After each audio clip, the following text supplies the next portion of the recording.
now turn to section 1. First, you'll have some time to look at questions 1 to 4.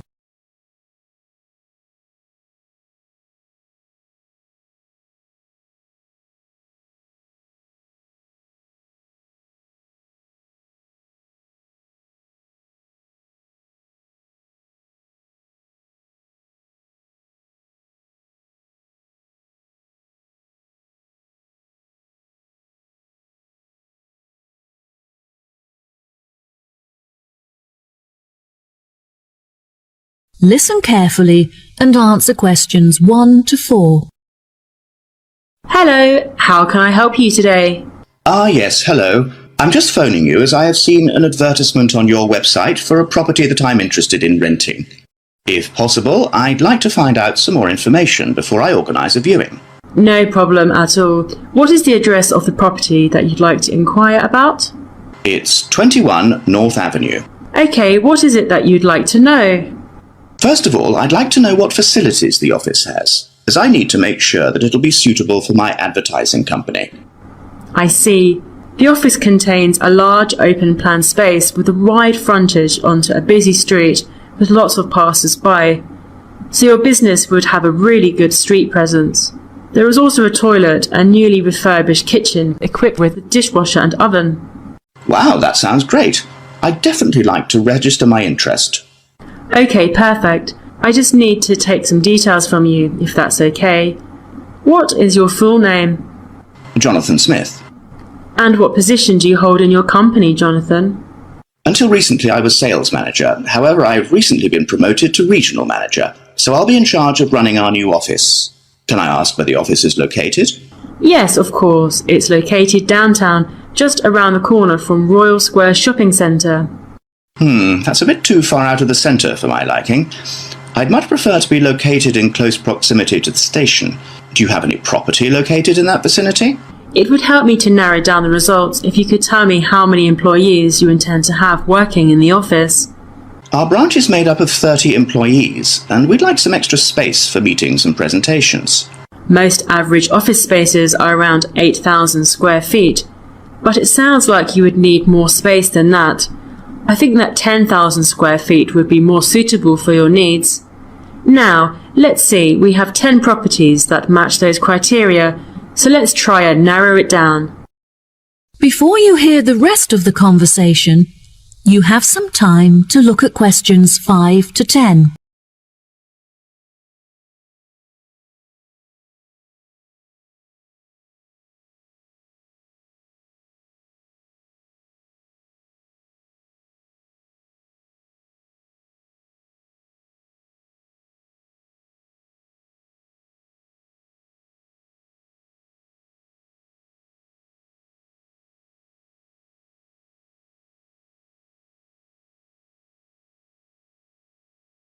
Now listen and answer questions 5 to 10. Do you have any other requirements? Well, we'll need access to the office 12 hours a day, but security should be 24-hour. We don't hold any money on the premises, but it's crucial that we protect our customer information against theft. Okay, anything else? Yes, ideally I would prefer the new office to be split over 2 levels, so that the working office area is kept separate from street level. That will enable us to locate a reception at ground floor level to welcome customers when they arrive. And are there any particular facilities that you need? Our employees work very hard throughout the day, and I want to make sure that they're well nourished. It would therefore be ideal if I could provide them with a kitchen to cook hot meals at lunchtime. Would you want the kitchen to be located at first floor level with the office? No, I don't want the office to be filled with the smell of food. It would be better if the new office had a basement where we could locate the kitchen and staff room area to keep it at arm's length from the workspace. Okay, I have now narrowed the search to 2 available properties.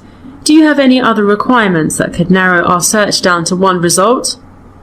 All of our office staff will be working at desktop computers, so I'll need the office to be equipped with at least 40 power sockets if possible. Anything else? Studies have shown that exercise is very important for maintaining happiness and healthy brain function. In an office environment, it's very difficult to get sufficient daily exercise, so it would be great if they had access to a nearby exercise area.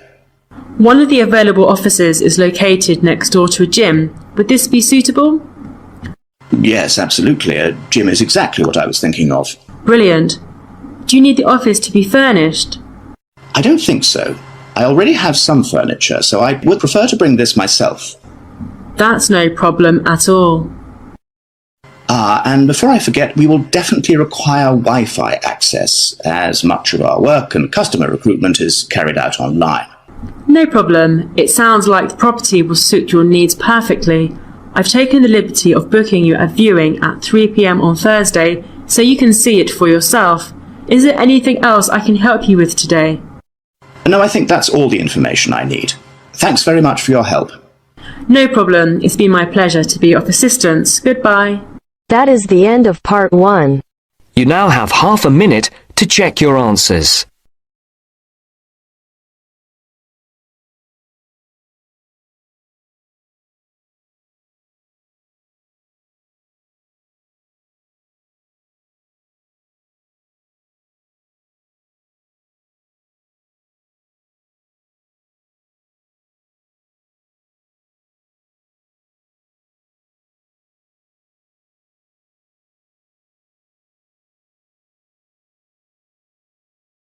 Now turns to part 2. Part 2. You will hear a speech given to new employees at a museum. You have 30 seconds to look at questions 11 to 13.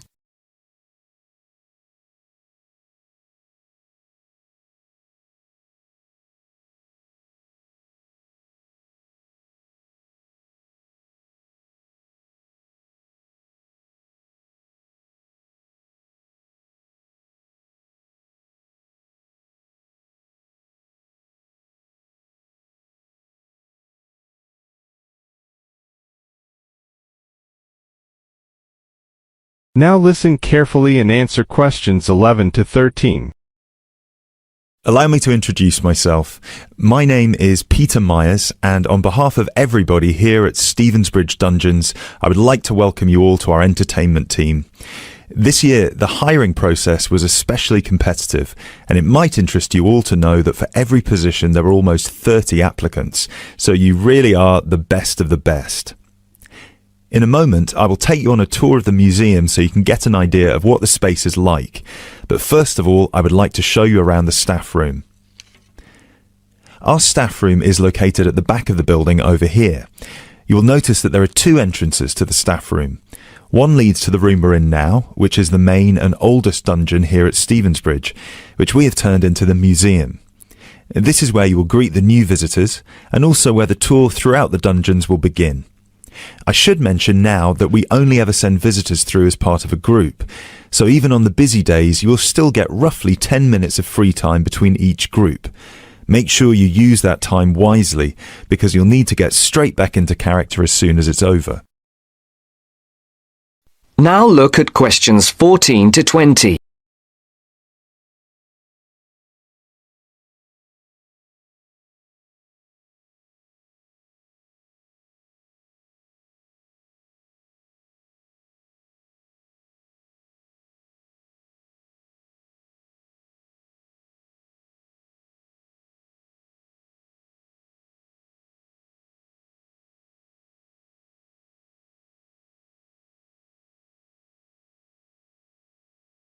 Listen carefully and answer questions 14 to 20.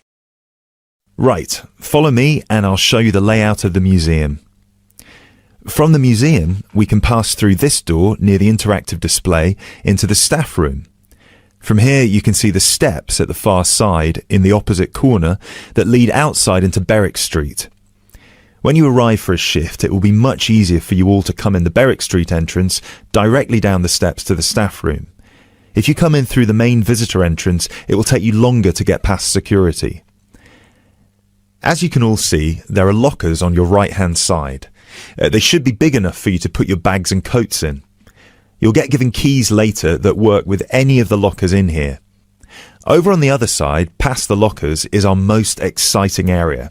This is where our wardrobe and makeup will take place. Every shift, you will be transformed from normal people into grotesque medieval prisoners. If you're lucky, you get to be the jailer, but even they rarely bathed in those days. Of course, some of you might consider yourselves method actors, but please do try to shower before your shift. We don't want to give visitors an experience that's too authentic. Now, we do have a staff shower here if you really need it. It is located next to the staff toilets, which are unisex. I hope nobody has too much of a problem with that. Unfortunately, dungeons were not really designed with comfort in mind. You can find the bathroom at the other end of the room from the makeup area. There is also another toilet for the public, concealed just to the right of the door into this room. Let's move back into the museum. We have 3 main sections down here. The first one you pass into when you leave the staff room is the museum. This is where all the useful information can be found, such as dates, number of prisoners, and the kinds of torture that were used. I know it's a lot of information to take in on your first day, but try to learn as much of it as you can. Even though you'll mostly be in character, visitors might want to ask you some questions, and it would be great if you could tell them more about the dungeons. I think it would be more interesting if visitors could learn directly from you rather than having to read about it. As you can see, on the left we have an interactive display for children, and on the right we have a photo booth. This was the original dungeon, first built in 1435. Now, let's pass through into the main dungeon that was added during the Tudor period in around 1570. You might be able to feel that the air is a lot damper and cooler here. That is because we are now beneath the River Stevens. This is primarily the room in which most of you will be working. This is where many high-profile religious figures were held, sometimes for years on end. Depending on the roles you'll be playing, you can either be chained up, free to roam, or, if you're a jailer, wandering between prisoners to keep an eye on them. Now we will pass into our third and final section, the prison cells. Over here, you can see there are some wooden stocks and a fake gibbet. Don't worry, I can see a couple of you looking concerned. You don't need to reenact any of the torture scenes for visitors. One person each shift will play the jailer in here, where you will give a speech to the group about some of the more notable prisoners to stay here in the past. This is usually the end of the tour, but some visitors will certainly want to ask you more questions at this point, so please try your best to make yourselves available. Help them by answering any questions they have. Also, feel free to guide the visitors through the museum if you see that they're going the wrong way. This concludes our introduction to your new workplace. If you'll please follow me, I will get you all issued with your keys and some information about the dungeons that you can take home with you to study. I will also introduce you to your shift supervisor, Alice Stiles, and you can ask her any questions you may have about your roles. That is the end of part 2. You now have half a minute to check your answers.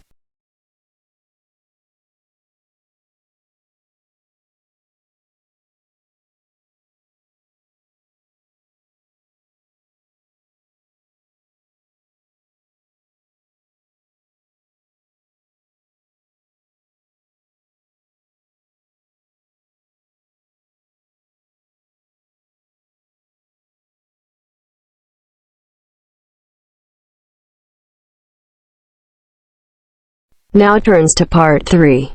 Part 3. You will hear some students discussing an assignment. Now you have some time to look at questions 21 to 24.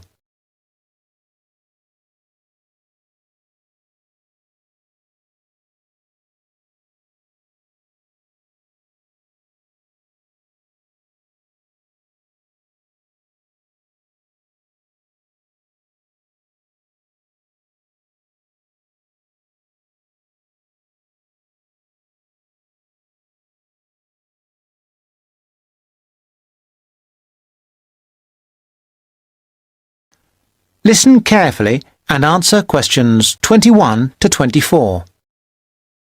Well, Fiona, we certainly have a lot of work to do this weekend. I wish now I hadn't spent so much time on my other assignment. Don't say that. You did really well. 80%. Yes, but this is different. It's not hard, really. It's just all a bit of a rush. We had loads of time to get the other one right, but this one is all a bit pressured. That's what makes me anxious, despite the preparation we've done. You shouldn't worry. What could go wrong? Look, let's look through what we can do to make sure it's okay. Well, the main difficulty that's bothering me is about defining the terms of reference. It's supposed to be about approaches to social welfare, right? Yes, but we're not expected to give a survey of what that means. That's not the point. We're supposed to be comparing the way welfare is approached in collectivist societies and what you might call capitalist societies. So we can concentrate on just that contrast. Yes. The other thing that bothers me is that I'm not really committed to either view. Well, I have strong opinions of my own, but that's not supposed to colour my judgment. How do you mean? Well, what you write for this is supposed to be unbiased. It specifically says that you shouldn't give a personal view. But Professor Green has a personal view. Yes, but that doesn't mean that we have to agree with him. And I don't think we'll do any better if we do. And how long does it have to be? The maximum is 4,000 words. What? But that's the maximum. We'll probably end up with about 3, but at least 2,000 is the minimum. Shouldn't be a problem. Okay. Now you have some time to look at questions 25 to 30.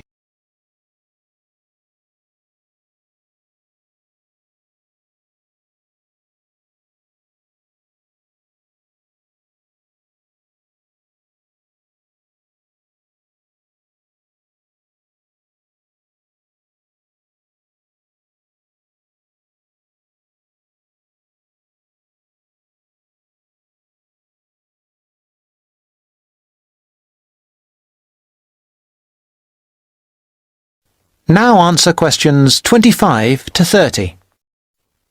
Now, where can we get some information on all this?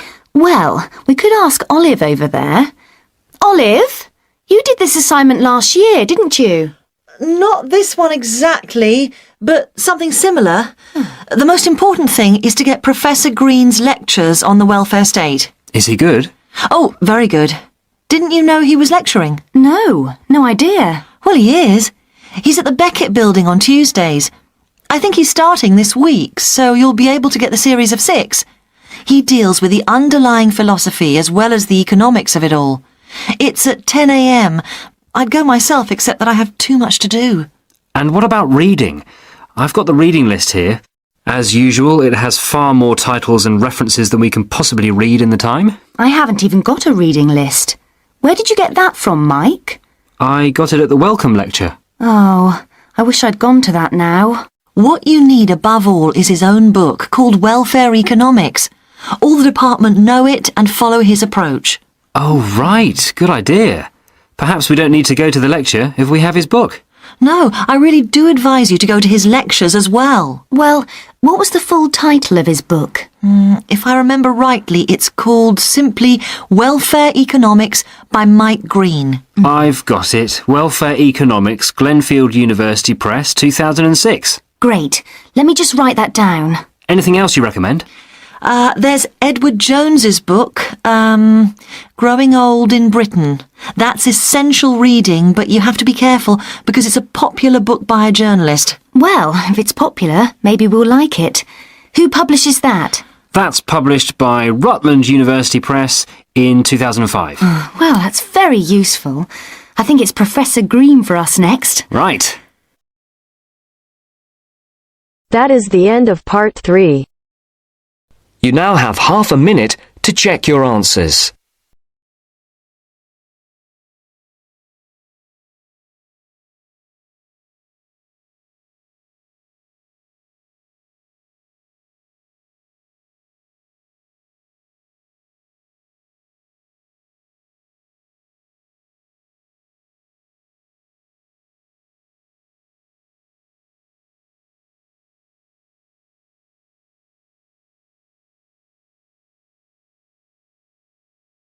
Now turns to part 4.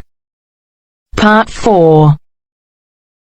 You will hear the speech made by Mr. Samaranch on the opening ceremony of the Olympic Games. First, you have some time to look at questions 31 to 40.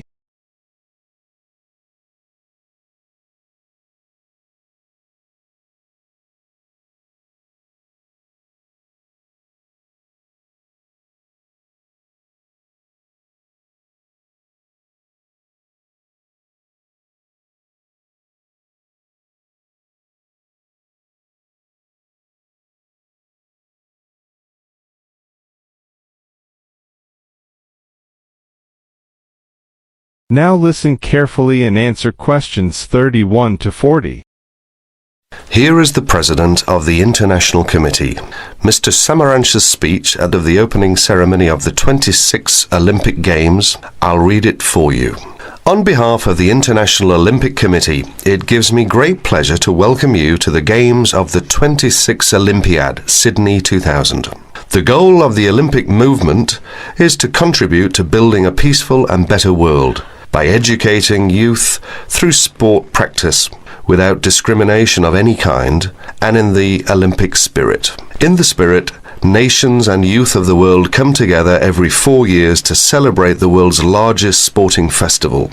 SOCOG has organized these sporting competitions in consultation with the international federations responsible for each sport. This is through nomination of technical officials, specification of technical requirements, and the cooperation with IOC and SOCOG on venue and other preparations. We thank each international federation for their vital efforts in the preparation of these Millennium Games. The Sydney 2000 Olympic Games is also the centenary of women's participation. With a record number of events and disciplines for women at the Games, the Olympic movement continues to recognize and support the vital role of women in sport. As we embark on a new millennium, it is the Olympic Games that will continue to unite the world and celebrate humanity. That is the end of section 4. You now have half a minute to check your answers.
Give it